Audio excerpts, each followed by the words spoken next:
The UK has opened trade talks with Turkey in an effort to secure another post-Brexit deal. Kemi Badenoch, the Trade Secretary, welcomed her Turkish opposite Omar Bolat to London last week Thursday to formally launch negotiations on an updated trade deal to improve UK access to Turkey's market of 85 million people.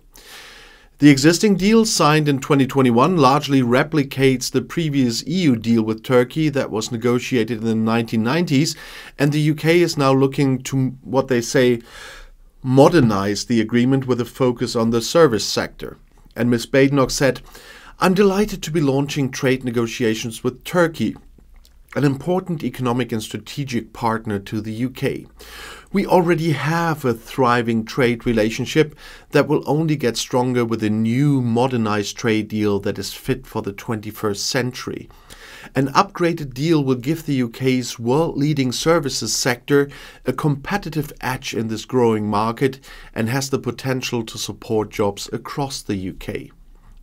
Well, trade between the two countries was worth £26 billion in 22, when despite the UK's strength in services, the sector accounted for only 27% of British exports to Turkey. The Department for Business and Trade said the new deal could be a boost for the services sector, while giving British consumers improved access to imported Turkish food, such as nuts, bulgur wheat and tomatoes. Nicola Watkins, the managing director of the financial services trade body The City UK, said about this, "Turkey is a strategic gateway between the East and the West, offering vast opportunities for growth and innovation that UK businesses can leverage. An enhanced free trade agreement with Turkey that includes services and digital will open up new trade and investment opportunities for financial and related professional services, as well as laying the groundwork for more robust bilateral relations and a frictionless trade environment that benefits both nations."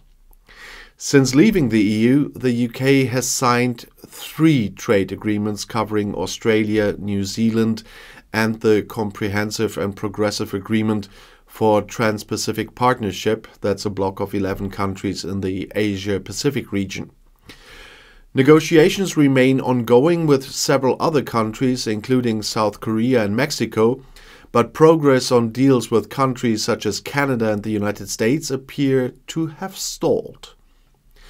And we don't want to talk about Turkey and the authoritarian regime while the EU stopped negotiating.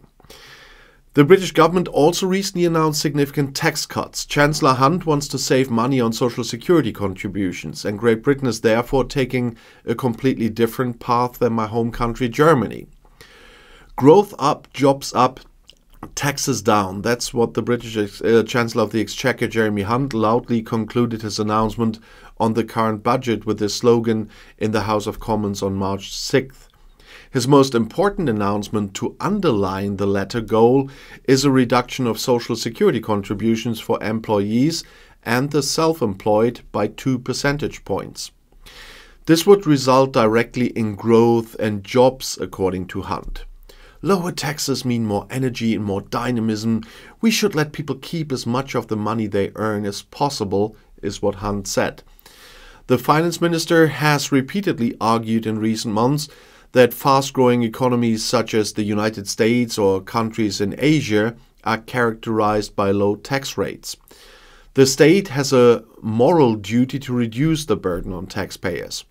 Great Britain is therefore taking a different path than Germany and many other European countries which prioritize social care. However, the medium-term outlook remains challenging, predicted the Independent Office for Budget Responsibility, the OBR, which produces the Treasury's economic forecasts.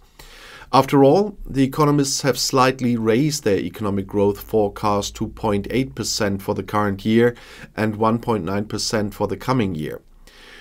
With the measures announced in his budget for long-term growth, as Hunt called it, Hunt and the Prime Minister finally hope to achieve a U-turn in electoral favour. The UK fiscal year ends in March, and as things stand, the budget that has just been presented is the last major fiscal surcharge before the elections, which are expected to take place in the fall or at the beginning of 2025 at the latest.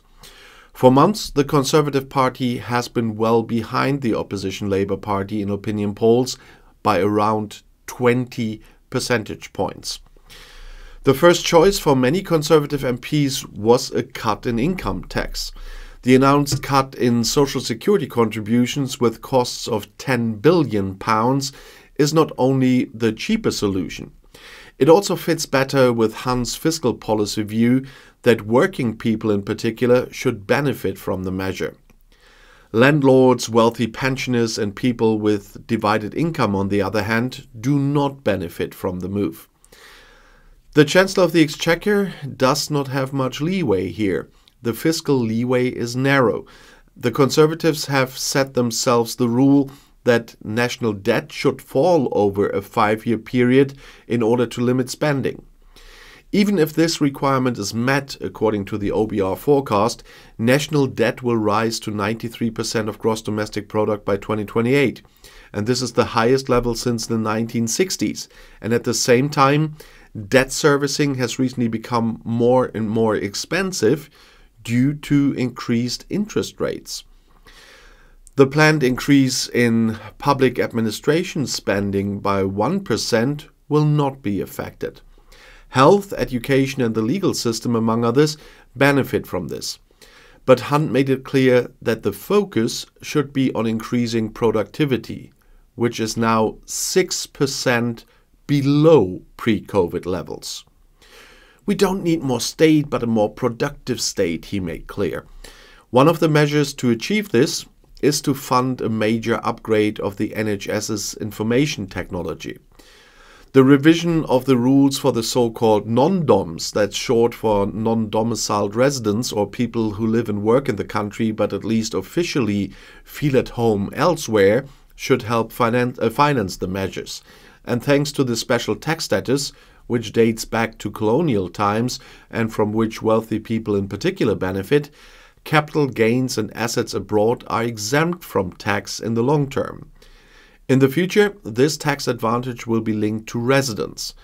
The measure was among major tax adjustments announced by Labour in the run-up to the election.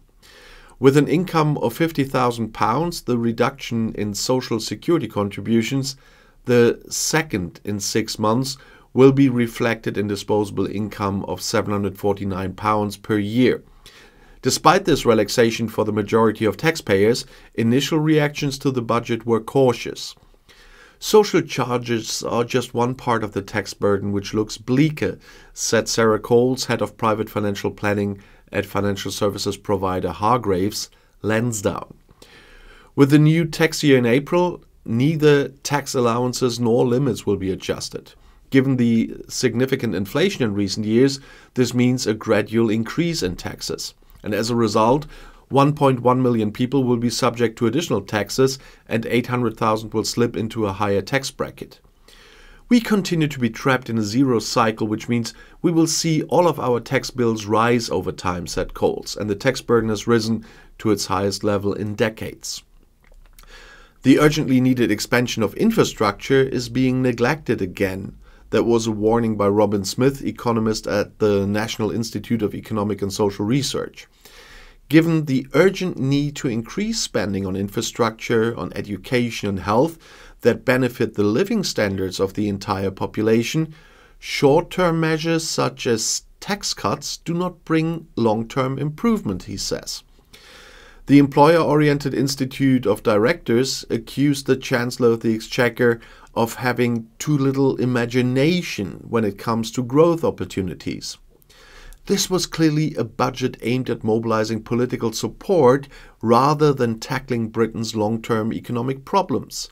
However, he has not presented a comprehensive plan for sustainable growth and investment. That was the complaints by Roger Barker, who's responsible for policy issues at the IOD. And so you see that neither another deal with Turkey, which is quite questionable, looking at the Recep Tayyip Erdogan, nor the new budget will really make a difference. It's an election stunt, and we will see how much support that will bring the Tories, but it still doesn't look good for them. If you want to know more, the next video is right here in the end screen. I'll see you there. I'll be back.